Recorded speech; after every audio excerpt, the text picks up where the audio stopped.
दोस्तों, आप सबका स्वागत है आरती के लॉजिकल वर्ल्ड में, जहां हम समझते हैं लॉ को बिल्कुल ही सिंपल तरीकों से। तो आज हम इस वीडियो में जानेंगे इंडियन कॉन्स्टिट्यूशन के पार्ट सेकंड को, जो बताता है इंडिया के सिटीजनशिप के बारे में।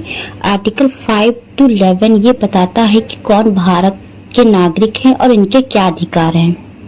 भारत के विभाजन के बाद कई लोग भारत से पाकिस्तान गए और कई लोग पाकिस्तान से भारत आए। विभाजन के 1 साल तक लोगों का पलायन पर कोई रोक नहीं थी, पर इसे रोकने के लिए 19 जुलाई 1948 को परमिट सिस्टम लागू किया गया।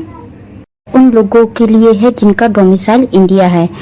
इनकी कुछ कंडीशन होती है, जैसे कि वो भारत में जन्मा हो या उनके माता पिता भारत में पैदा हुए हो या फिर उनके कोई ग्रैंड पेरेंट्स अनडिवाइडेड इंडिया में पैदा हुए हों।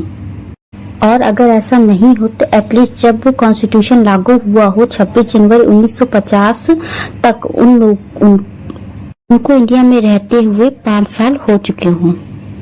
इसी आर्टिकल से जुड़ा हुआ एक बहुत ही इम्पोर्टेंट केस है DP Joshi versus state of Madhya Bharati. इसमें बोला गया कि there is no state domicile, only India domicile. मतलब स्टेट का कोई भी डोमिसाइल नहीं होगा, सिर्फ और सिर्फ भारत के ही डोमिसाइल सिटीजन होने चाहिए। आर्टिकल 6 बात करता है right of certain person migrate to India from Pakistan. अब ये लोग 19 जुलाई 1948 से पहले आए हो या उसके बाद, इसी के आधार पर इनकी नागरिकता डिसाइड होती है। अब आप सबके मन में ये सवाल आ रहा होगा कि 19 जुलाई को हो क्यों? क्योंकि इस दिन ही परमिट सिस्टम लागू किया गया था। एक कंडीशन भी उन सभी लोगों पर होती है कि वे खुद या उनके माता पिता या उनके दादा दादी किसी का जन्म अनडिवाइडेड इंडिया में होना चाहिए। अगर ये कंडीशन फुलफिल होती है तो वो 19 जुलाई 1948 से पहले इंडिया में आए हों या आने के बाद 26 जनवरी 1950 तक वह इंडिया में ही रहे हों, तो ऐसे लोगों को 1950 तक भारत का नागरिक माना जाएगा।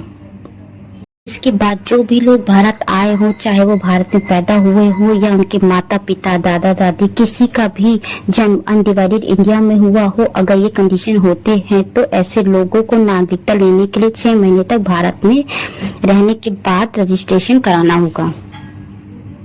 आर्टिकल 7 ये बताता है ऐसे लोग जो 1 मार्च 1947 के बाद पाकिस्तान चले गए थे पर 26 जनवरी 1950 से पहले भारत आ गए थे, इन लोगों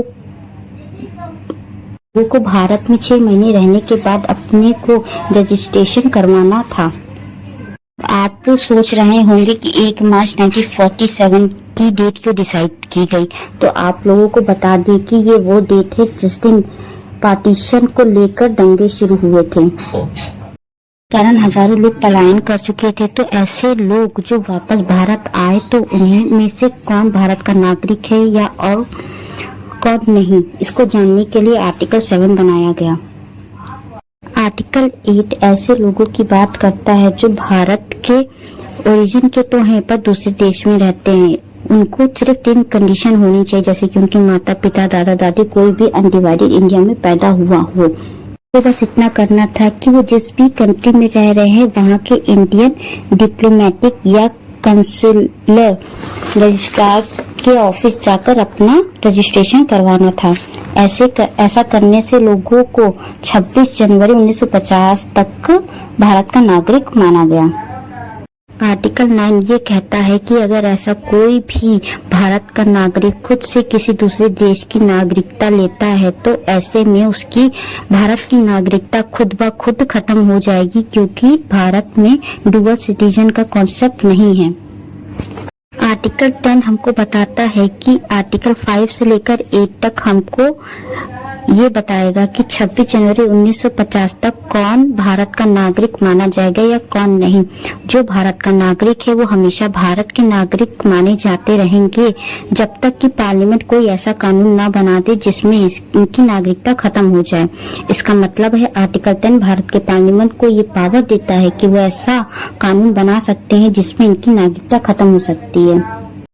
आर्टिकल 11 कॉन्स्टिट्यूशन पार्लियामेंट को ये पावर देता है कि वो सिटीजन को एक्वायर या टर्मिनेट कर सकते हैं या उनके ऊपर कानून बना सकते हैं। और इसकी जरूरत इसलिए पड़ी क्योंकि 26 जनवरी 1950 के बाद जो भी लोग इंडिया में आए उन्हें भारत का नागरिक माना जाएगा या नहीं, इसकी इंफॉर्मेशन आर्टिकल 5 to 8 तक नहीं मिलती है। इसका मतलब है कि ये नागरिक भारत में रह सकते हैं या नहीं।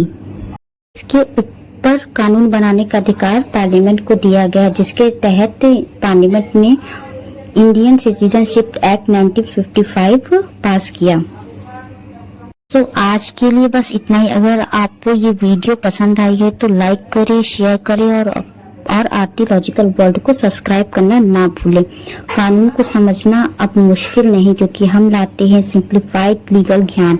मिलते हैं अगले वीडियो में। तब तक के लिए सोचिए लॉजिकली।